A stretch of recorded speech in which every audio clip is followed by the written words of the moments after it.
الله الرحمن الرحيم توكلنا على الله ولا حول ولا قوة إلا بالله العلي العظيم. السلام عليكم ورحمة الله تعالى وبركاته. الحمد لله رب العالمين في كل وقت وفي كل حين والصلاة والسلام على محمد الصادق الوعد الأمين. Louange à Allah, Seigneur des mondes, en tout temps et en toute situation. Et prière et paix sur notre prophète Muhammad, sallallahu alayhi wa sallam, le véridique, digne de confiance. Nous sommes dans la continuité de ce confinement. Nous sommes en même temps dans ce nouveau mois lunaire de Sha'ban, le mois du Coran, qui est appelé d'ailleurs par les compagnons, ridwanullahi alayhim, qu'Allah les agrée, comme étant le mois du Coran. Un mois dans lequel on doit se verser sur le Coran et y consacrer un temps important pour transformer cette crise de Covid-19 comme une opportunité personnelle de se ressourcer spirituellement et de se rapprocher d'Allah subhanahu wa ta'ala. Le prophète sallallahu alayhi wa sallam disait « Allahumma ballighna Ramadan » ou « Allah fait nous parvenir au mois de Ramadan ». Ce confinement qui devient de plus en plus douloureux et difficile, ici je ne parle pas de notre petit confort personnel, mais de la douleur d'entendre que la mort a sévi dans le monde, et de plus en plus. Allah subhanahu wa ta'ala a nommé la mort comme étant une musibat al-maut, la catastrophe de la mort. Et quand le prophète sallallahu alayhi wa sallam a versé des larmes lors de la mort de son fils, un homme s'est étonné, comme pour dire que cette réaction ne devrait pas émaner d'une personne qui a accepté la décision divine. Et le prophète sallallahu alayhi wa sallam lui a répondu en substance, cette larme, c'est une miséricorde qu'Allah subhanahu wa ta'ala a placée dans le cœur de son adorateur. Et avec ceci doit être un rappel pour nous qu'à tout moment, la mort peut nous atteindre, avec ou sans le Covid-19. Et qui est prêt aujourd'hui à rencontrer son Seigneur subhanahu, le jour où tous nos péchés seront exposés devant lui et devant les gens. Allah subhanahu wa ta'ala dit dans Surat Al-Kahf وَوُضِعَ الْكِتَابِ, et on déposera le livre de chacun. فَتَرَى الْمُجْرِمِينَ مُشْفِقِينَ مِمَّا فِيهِ, alors tu verras les criminels effrayés à cause de ce qu'il y a dedans. وَيَقُولُونَ يَا وَيْلَنَا مَا لِهَذَا الْكِتَابِ لَا يُغَادِرُ صَغِيرَةً وَلَا كَبِيرَةً إِلَّا أَحْصَاهَا. Ils diront, malheur à nous, qu'a donc ce livre à nous mettre de mentionner ni péché véniel, ni péché capital.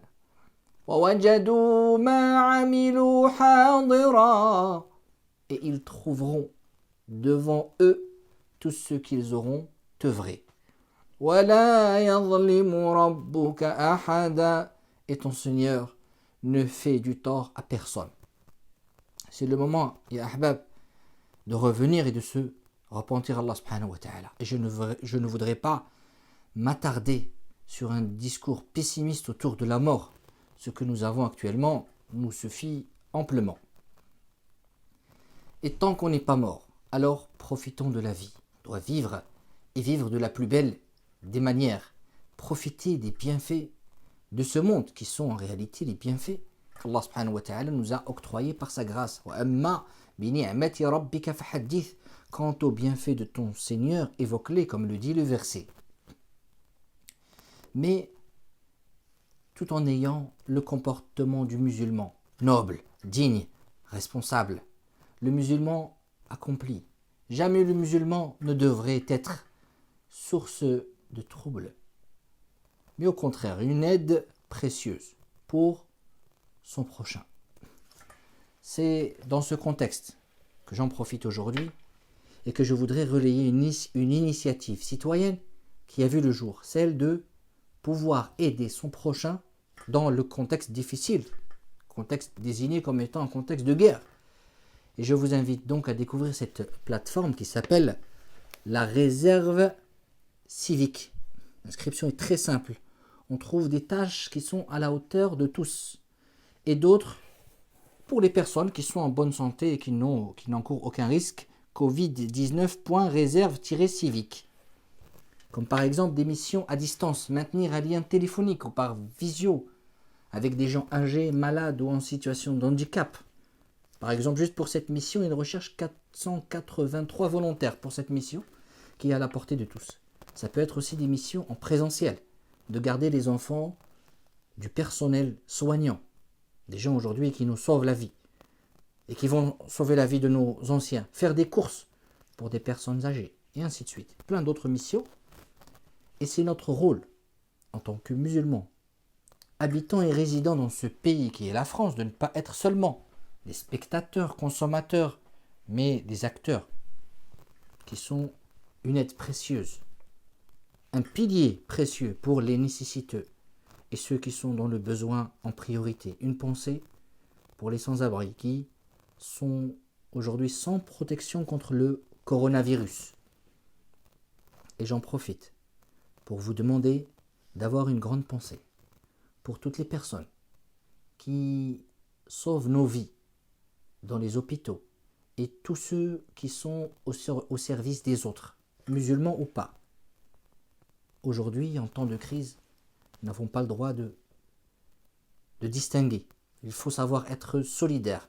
On doit faire une dua pour eux, qu'Allah subhanahu wa ta'ala, une invocation pour qu'Allah subhanahu wa ta'ala les protège de toutes les couleurs du mal. Amin. On demande à Allah subhanahu wa ta'ala de leur accorder le bonheur sur terre et dans l'au-delà. Protège-les, Allah, protège leur maison, leur famille, leurs enfants, leur santé. Wa sallallahu ala sayyidina Muhammadin wa ala alihi wa sahbihi ajma'in. Walhamdulillahi rabbil alamin. Louange à Allah, Seigneur des mondes.